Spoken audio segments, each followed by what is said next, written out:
नमस्कार, आप देख रहे हैं न्यूज टीवी इंडिया और मैं आपके साथ श्रेयोशी। बुलेटिन की शुरुआत करते हैं आज की बड़ी खबर के साथ, जहां जनपद चमोली के विकास खंड पोखरे अंतर्गत विद्यालय परिसरों के समीप घटित बालू हमले की घटनाओं को मुख्यमंत्री पुष्कर सिंह धामी ने अत्यंत गंभीरता से संज्ञान में लेते हुए संवेदनशीलता और तत्परता का परिचय दिया है। मुख्यमंत्री ने बालू हमले में घायल हुए पीड़ित छात्र से दूरभाष पर सीधी बातचीत कर न केवल उनका हालचाल जाना बल्कि उनसे ढाढ़स बांधते हुए शीघ्र स्वस्थ होने की कामना भी की। मुख्यमंत्री धामी ने कहा कि राज्य सरकार इस कठिन घड़ी में पीड़ित परिवार के साथ पूरी मजबूती से खड़ी है और उपचार एवं सुरक्षा के हर स्तर पर किसी भी प्रकार की कमी नहीं आने दी जाएगी। इस अवसर पर मुख्यमंत्री धामी ने घटना के दौरान आत्मदय साहस, सूझबूझ और मानवीय संवेदनशीलता का परिचय देते हुए बालू से बच्चों की जान बचाने वाली साहसी छात्राओं दिव्या और दीपिका से भी बातचीत की। मुख्यमंत्री ने छात्राओं की बहादुरी की प्रशंसा करते हुए कहा कि इतनी कम उम्र में जिस साहस, धैर्य और जिम्मेदारी का परिचय उन्होंने दिया है, वह पूरे प्रदेश के लिए गर्व और प्रेरणा का विषय है।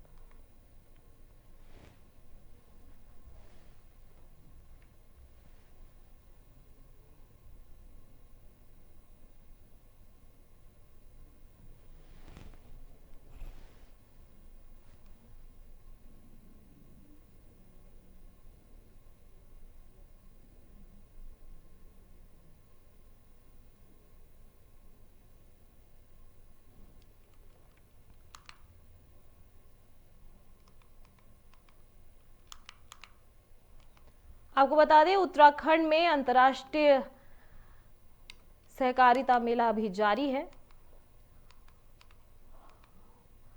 वहीं आपको बता दें कि मुख्यमंत्री पुष्कर सिंह धामी ने पूरे प्रदेश के लिए गर्व और प्रेरणा का विषय इसे बताया है। जिस साहस और धैर्य, जिम्मेदारी का परिचय उन्होंने दिया और साथ ही बच्चों को जिस तरह से दीपिका और दिव्या ने बचाया है, उसको लेकर उन्होंने बहुत ही गर्व का विषय और प्रेरणा का विषय बताया है।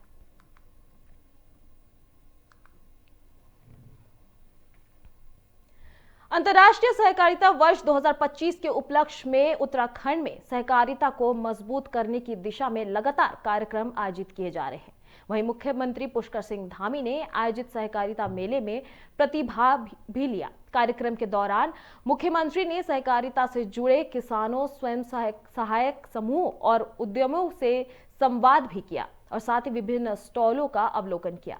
इस दौरान मुख्यमंत्री ने कहा कि संयुक्त राष्ट्र संघ द्वारा वर्ष 2025 को अंतर्राष्ट्रीय सहकारिता वर्ष घोषित किया गया है, जिसके तहत राज्य के सभी जनपदों में सहकारिता मेला आयोजित किया जा रहा है। अब तक 11 जनपदों में मेले संपन्न हो चुके हैं। उन्होंने बताया कि सहकारिता के माध्यम से किसानों और आम लोगों को बड़ा मंच मिल रहा है।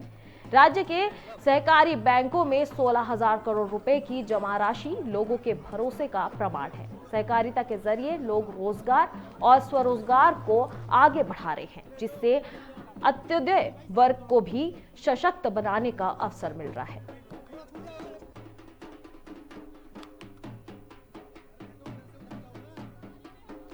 आपको बता दें, 11 जिले में सहकारिता मेला संपन्न हुआ है।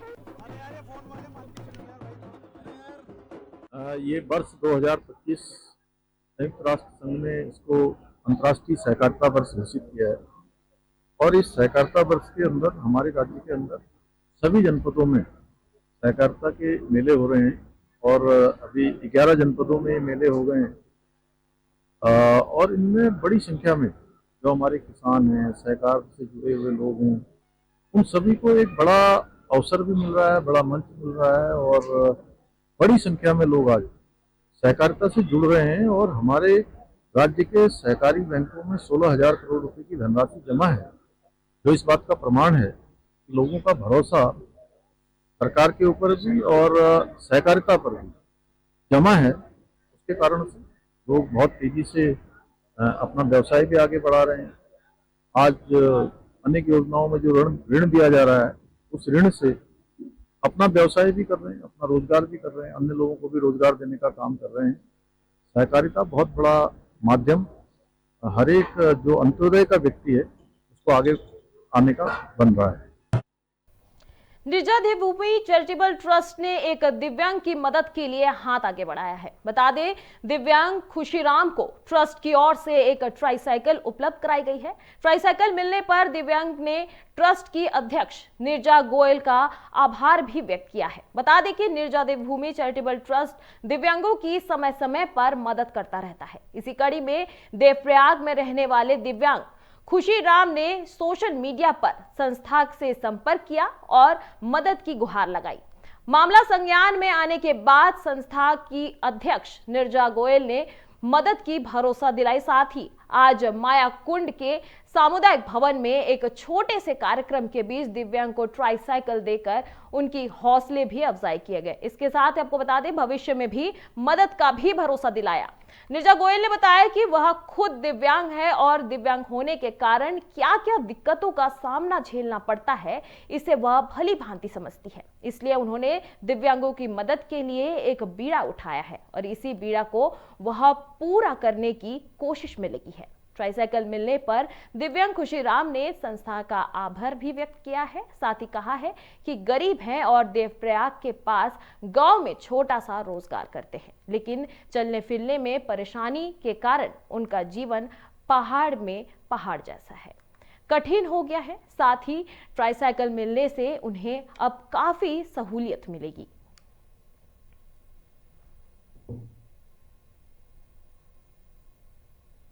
देवभूमि चैरिटेबल ट्रस्ट की तरफ से खुशीराम जी हैं, देवप्रयाग के हैं और इनका मेरे से 1 से 1.5 महीने पहले बातचीत हुई थी, तो इन्हें संस्था की तरफ से एक ट्राईसाइकिल भेंट की गई है। ये काफ़ी परेशान थे, इन्हें मतलब चाय की इनकी छोटी सी दुकान है, उसमें आने जाने के लिए घर से इन्हें दिक्कतें का सामना करना पड़ रहा था। उसी को देखते हुए इन्होंने हमसे बात की, तो हमने इन्हें एक ट्राईसाइकिल आज ही भेंट की है। सर, हमने वैसे ऑनलाइन फेसबुक, यूट्यूब सबके माध्यम से हमने इसको प्रचार कर रखा है कि किसी भी दिव्यांग को ज़रूरत है वो हमसे कांटेक्ट कर सकता है। बाकी सामाजिक लोग जो हैं वो भी जानते हैं कि मैं इस क्षेत्र में काम करती हूँ, तो कहीं ना कहीं से कोई ना कोई कांटेक्ट करके मेरे पास इनको जो ज़रूरतमंद लोग हैं यहाँ पे संपर्क कराते हैं।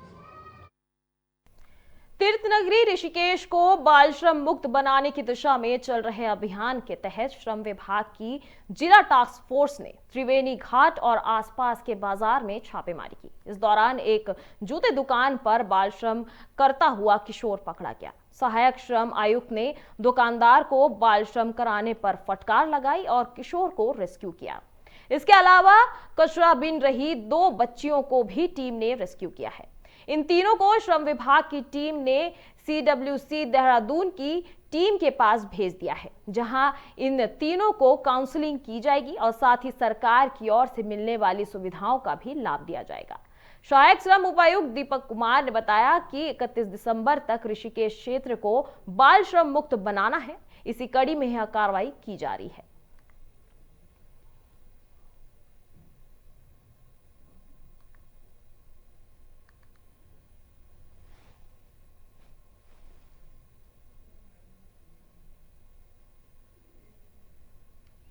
उत्तराखंड पुलिस की SDRF इकाई ने एक बार फिर अपनी उत्कृष्ट कार्यकुशलता और मानवीय सेवा से अंतर्राष्ट्रीय स्तर पर प्रदेश का नाम रोशन किया है।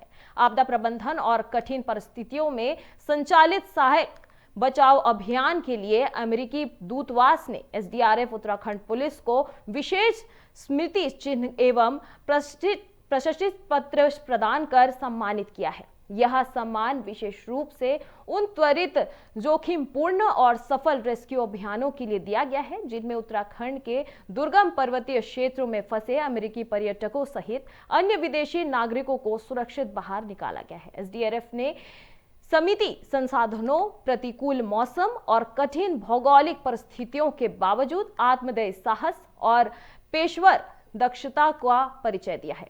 SDRF सेना नायक अपर्णा यदुवंशी ने कुशल नेतृत्व में चमोली जनपद के माउंट चौखंबा में फंसी विदेशी महिला ट्रैक्टर्स और बद्रीनाथ क्षेत्र में वसुंधरा तथा गंगोत्री जैसे उच्च हिमालयी क्षेत्रों में कई जटिल रेस्क्यू ऑपरेशन सफलतापूर्वक संपन्न किया है।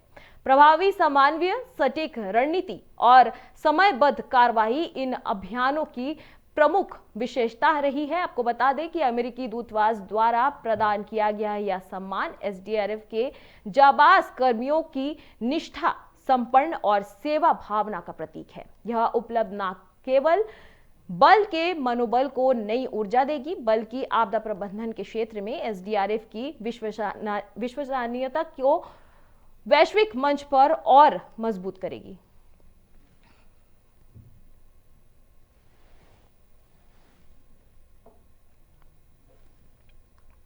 एसडीआरएफ द्वारा किए गए रेस्क्यू कार्यों के लिए अमेरिकी दूतावास द्वारा मेडल और प्रशस्ति पत्र से सम्मानित किया जाना पूरे एसडीआरएफ बल के लिए अत्यंत गौरव का विषय है। एसडीआरएफ माननीय मुख्यमंत्री जी के दिशा निर्देशन में पूरे प्रदेश में रेस्क्यू अभियानों का संचालन करती है। यह सम्मान चमोली के माउंट चौखंबा, बद्रीनाथ क्षेत्र के वसुधारा और गंगोत्री जैसे दुर्गम उच्च हिमालय क्षेत्रों में किए गए सफल रेस्क्यू ऑपरेशनों तथा अमेरिकी व अन्य विदेशी नागरिकों की सुरक्षित सहायता के लिए दी गई सेवाओं की अंतर्राष्ट्रीय सराहना है। अत्यंत विषम मौसम, ऊंचाई, ग्लेशियर और दुर्गम रास्तों जैसी चुनौतियों के बावजूद एसडीआरएफ के जाबाज कार्मिक हर अभियान में अदम्य साहस, अनुशासन और टीम भावना के साथ कार्य करते हैं। यह सम्मान हमारे सेवा, सुरक्षा और समर्पण के संकल्पों को और मजबूत करता है तथा भविष्य में हमको और बेहतर काम करने की प्रेरणा देता है। धन्यवाद। जय हिंद। उत्तराखंड में चटक धूप खिलने से पर्वतीय क्षेत्र के साथ ही देहरादून और आसपास के क्षेत्रों के तापमान में इजाफा हुआ है। मैदानी क्षेत्रों में कोहरा और कड़ाके की ठंड परेशानी बढ़ा सकती है। मंगलवार को उधम सिंह नगर में घने कोहरे के कारण शीत दिवस की स्थिति रही। वहीं मौसम विभाग ने अगले 3 दिन प्रदेश में मौसम शुष्क रहने का अनुमान जताया है। साथ ही मैदानी क्षेत्रों में घने कोहरे और चेतावनी भी जारी कर दी गई है। प्रदेश के पर्वतीय जनपदों से लेकर मैदानी क्षेत्रों तक शुष्क मौसम ने तापमान बढ़ाया हुआ है। आपको बता दें, चटक धूप खिलने की वजह से दिन के समय ठंड से राहत मिल रही है। मंगलवार को देहरादून सहित आसपास के क्षेत्रों में सुबह के समय हल्की धुंध छाई रही, लेकिन थोड़ी ही देर बाद चटक धूप खिलने से तापमान में इजाफा हुआ है। देहरादून का अधिकतम तापमान सामान्य से लगभग 5.5 डिग्री सेल्सियस अधिक रिकॉर्ड किया जा चुका है, जबकि पर्वतीय क्षेत्रों में भी दिन का पारा सामान्य से 4 से 5 डिग्री सेल्सियस अधिक रहा है। मंगलवार को देहरादून का अधिकतम तापमान 25.9 और न्यूनतम तापमान 8.4 डिग्री सेल्सियस दर्ज किया गया है। उधम सिंह नगर का अधिकतम तापमान 13.7 और न्यूनतम तापमान 7.2 डिग्री सेल्सियस रहा है। मुक्तेश्वर का अधिकतम तापमान 19.4 और न्यूनतम तापमान 6.4 डिग्री सेल्सियस रहा। नई टिकरी और अधिकतम तापमान 19.6 और न्यूनतम तापमान 7.0 डिग्री सेल्सियस दर्ज किया गया है। मैदानी क्षेत्रों में कोहरे के कारण हवाई सेवा भी लगातार प्रभावित हो रही है। विभिन्न राज्यों से देहरादून आने वाली 6 फ्लाइट मंगलवार को ही निर्धारित समय से देरी से पहुंची है।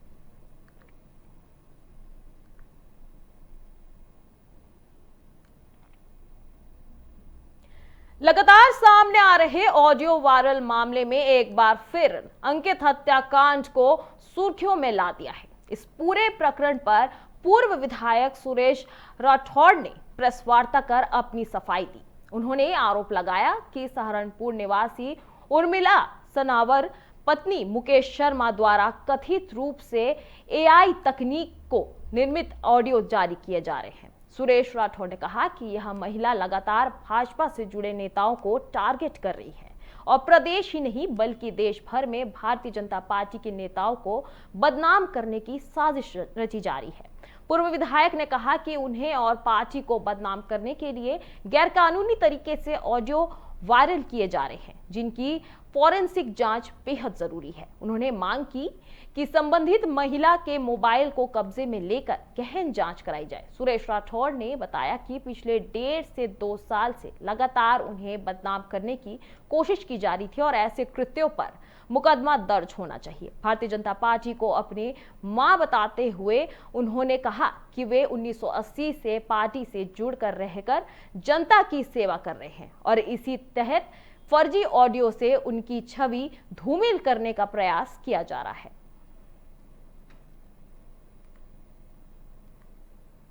दिन से मेरे विरुद्ध एक एआई द्वारा निर्मित ऑडियो, जिसमें हमारी बेटी, ये क्या नाम उसका, अंकिता भंडारी को लेकर मेरा ऑडियो प्रस्तुत किया जा रहा है। मेरे भारतीय जनता पार्टी के लोगों को बदनाम करने की साजिश की जा रही है, षड्यंत्र किया जा रहा है, उसमें देश और प्रदेश के नेताओं का नाम लिया जा रहा है।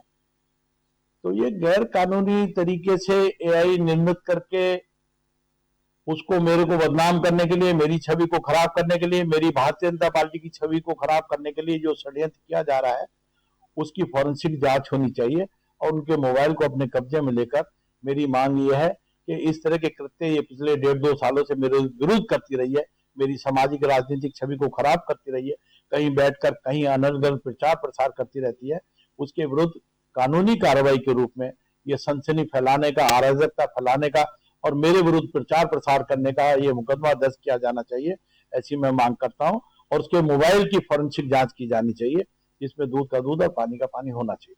जो ऑडियो है पूरी तरह एआई है, आपका कहना है? निश्चित रूप से एआई से के द्वारा निर्मित है और मेरा कोई बयान इस तरह का, कोई इस तरह की बातें नहीं हुई है। भारतीय जनता पार्टी मेरी मां है। 1980 6 अप्रैल 1980 से मैं भारतीय जनता पार्टी का कार्यकर्ता के रूप में काम करता रहा हूं। इससे पहले मैं स्वयं सेवक के रूप में काम करता रहा हूं। तो मैं हमेशा भारतीय जनता पार्टी का एक सेवक होने के नाते, बेटा होने के नाते निष्ठापूर्वक काम करता रहा हूं और जब तक जीवित हूं मैं ये काम बराबर भारतीय जनता पार्टी को अपनी मां के रूप में मान के करता रहा। देखिए, जिस मामले में कोई फैसला हो गया हो, कोर्ट का फैसला आ गया हो, आजीवन कारावास हो गया हो, कोर्ट इस बारे में फैसला दे चुका है। कोई दल अगर अपने राजनीतिक लाभ देने की दृष्टि से इस तरह की फर्जी ऑडियो बनवाकर, एआई के द्वारा ऑडियो बनवाकर इस तरह का काम करती है। नमस्कार।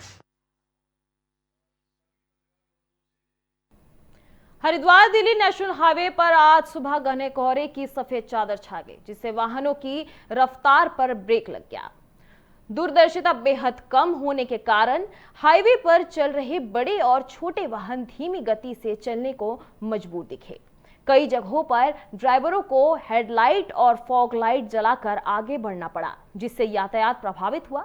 कोहरे का असर सिर्फ शहर तक सीमित नहीं रहा, बल्कि ग्रामीण इलाकों में भी लोगों को आवागमन में भारी परेशानियों का सामना करना पड़ा। सुबह काम पर निकलने वाले लोग, स्कूली बच्चे और राहगीर देर से अपने गंतव्य तक पहुंचे। प्रशासन ने वाहन चालकों से सावधानी बरतने की बात कही, वहीं सुरक्षित दूरी बनाए रखने और धीमी गति से वाहन चलाने की भी अपील की।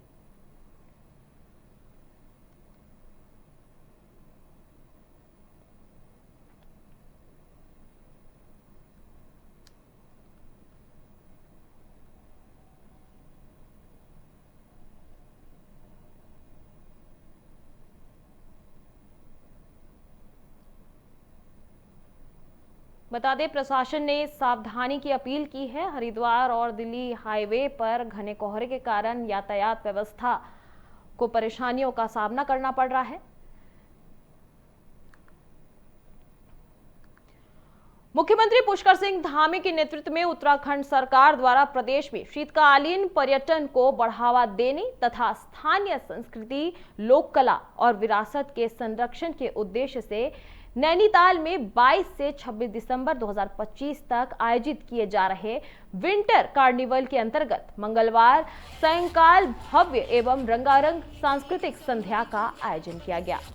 सांस्कृतिक संध्या का शुभारंभ मुख्य मंच पर दीप प्रज्वलन एवं फीता काटकर किया गया। इस अवसर पर सांसद नैनीताल उधम सिंह नगर क्षेत्र अजय भट्ट, विधायक सरिता आर्या, भाजपा जिला अध्यक्ष प्रदीप बिष्ट, भाजपा के नेता हेमचंद आर्या, अध्यक्ष नगर पालिका सरस्वती खेतवाल, कुमाऊं आयुक्त एवं सचिव मुख्यमंत्री दीपक रावत, जिलाधिकारी नैनीताल ललित मोहन रयाल, विभिन्न जनप्रतिनिधि, गणमान्य नागरिक, पर्यटन सहित अन्य उपस्थित रहे। अतिथियों द्वारा दीप प्रज्वलन कर कार्यक्रम में सफल आयोजन की कामना भी की गई। कार्यक्रम में वंदना स्वागत गीत के साथ ही गढ़वाली लोकगीतों, पारंपरिक नृत्यों एवं हिंदी, पंजाबी व आधुनिक गीतों की प्रस्तुतियों ने देश को मंत्र मुक्त कर दिया। आपको बता दें कि इस कार्यक्रम में हिंदी, पंजाबी और आधुनिक गीतों की प्रस्तुतियों ने दर्शकों को मंत्रमुग्ध कर दिया। पहाड़ की सांस्कृतिक धरोहर से ओतप्रोत प्रस्तुतियों पर दर्शक देर रात तक झूमते नजर आए। बड़ी संख्या में स्थानीय नागरिकों, पर्यटकों एवं युवाओं की सहभागिता ने आयोजन को यादगार बना दिया। सांसद अजय भट्ट ने कहा कि अपनी समृद्ध संस्कृति और परंपराओं को जीवित रखने के लिए इस प्रकार के आयोजन का अत्यंत आवश्यक है। उन्होंने कहा कि युवाओं का अपनी संस्कृति और विरासत से जुड़े ही रहना पहाड़ की पहचान को आगे बढ़ाने का सशक्त माध्यम है।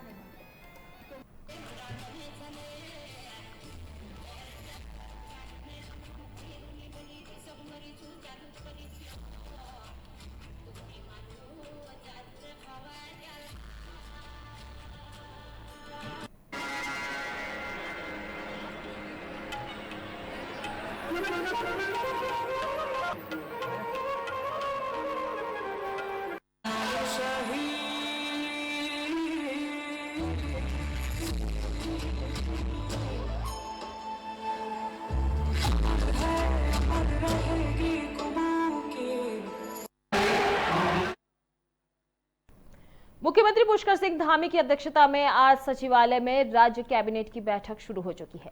इस बैठक में मंत्री धन सिंह रावत, रेखा आर्या, सतपाल महाराज, सुबोध उनियाल, गणेश जोशी भी शामिल हुए हैं। इस बैठक में कई महत्वपूर्ण प्रस्तावों पर मुहर लगेगी।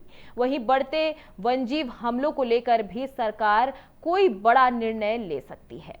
इस बैठक में विभागों की सेवा नियमावली में संशोधन संभावित है। साथ ही राज्य कर्मचारियों से जुड़े विषयों पर भी निर्णय लिया जा सकता है। इसी के साथ ही इस बार एसोसिएशन देहरादून की मांगे भी कई अहम साबित हो सकती है। आपको बता दें, सचिवालय में आज राज्य कैबिनेट की बैठक शुरू हो रही है, जिसमें तमाम मंत्री शामिल होंगे। मुख्यमंत्री पुष्कर सिंह धामी सचिवालय पहुंच चुके हैं और तमाम विषयों पर आज चर्चा होने की संभावना है। कई महत्वपूर्ण प्रस्ताव पर भी मुहर लगेगी। इसके साथ ही एसोसिएशन देहरादून की मांगों पर भी कोई सहमति बन सकती है।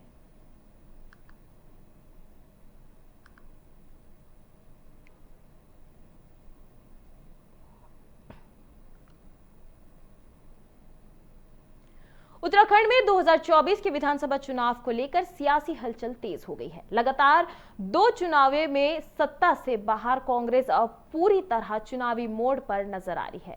जमीनी मुद्दों के सहारे वापसी की रणनीति पर काम कर रही कांग्रेस को लेकर वरिष्ठ नेता और पूर्व मुख्यमंत्री हरीश रावत ने बड़ा दावा किया है। हरीश रावत का कहना है कि 2027 में कांग्रेस कम से कम 45 सीटें जीतेगी और हालात अनुकूल रहे तो आंकड़ा 50 के पार भी हो सकता है।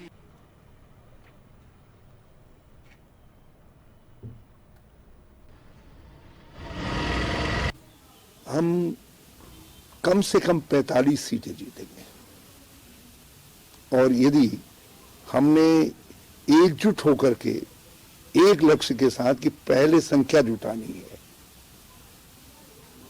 पहले संख्या जुटाओ फिर और चीज के विषय में सोचो, इस भावना से यदि चुनाव लड़ा तो हम हो सकता है कि हम 50 क्रॉस कर जाए, क्योंकि भाजपा के खिलाफ आज इतना आक्रोश है, अंदर ही अंदर लोग इतने कुड़े हुए हैं, समय की प्रतीक्षा कर रहे हैं। लोग बाहर आवाज इसलिए नहीं उठा रहे हैं, लोगों में भय है। इन्होंने पुलिस बल आदि का दुरुपयोग करके, प्रशासन का दुरुपयोग करके लोगों को डरा करके रखा हुआ है और जिसमें डरे हुए लोगों में मीडिया भी है। उत्तराखंड की राजधानी देहरादून के परेड ग्राउंड में 19 दिसंबर से 23 दिसंबर तक PhD chamber of commerce and industry की ओर से इंटरनेशनल ट्रेड एक्सपो का आयोजन किया गया, जिसमें देश भर के साथ ही उत्तराखंड के विभिन्न एफपीओ ने अपने अपने प्रोडक्ट्स की प्रदर्शनी लगाई। यह राष्ट्रीय अंतर्राष्ट्रीय कंपनियों के साथ ही एक स्टॉल जैसा भी था, जिसमें सुदूर पुरोल, उत्तरकाशी का लाल चावल और झंगोरा, मांडवा कोनी, पहाड़ी दालों और तमाम मिलेट्स के प्रोडक्ट्स की प्रदर्शनी लगाई गई। प्रदर्शनी लगाने वाली स्वतंत्री बांधनी ने बताया कि वह नौगांव उत्तरकाशी से यहां पर आई है और नाबार्ड उत्तरकाशी कार्यालय की तरफ से उन्हें अपने उत्पादों की प्रदर्शनी लगाने के स्टॉल आवंटित किए गए हैं। उन्होंने कहा कि लाल धान का कटोरा पुरौला में हर साल लाखों टन लाल चावल का उत्पादन हो रहा है। इसके अलावा उन्होंने बताया कि पिछले दिनों 9 नवंबर को रजत जयंती उत्सव के मौके पर देहरादून में आयोजित कार्यक्रम में पीएम मोदी ने भी मिली थी और उन्होंने कहा कि अन्य किसानों के साथ प्रधानमंत्री से पहाड़ी उत्पादकों को लेकर सकारात्मक चर्चा की थी। इसके साथ ही उन्होंने कहा कि पहाड़ी उत्पादकों पर और अधिक काम करने की आवश्यकता है ताकि रॉ मटेरियल की बजाय तमाम उत्पादक बनकर इन्हें अच्छे बाजार में दिया जा सके ताकि रोजगार के साथ साथ किसानों की आय में वृद्धि हो सके।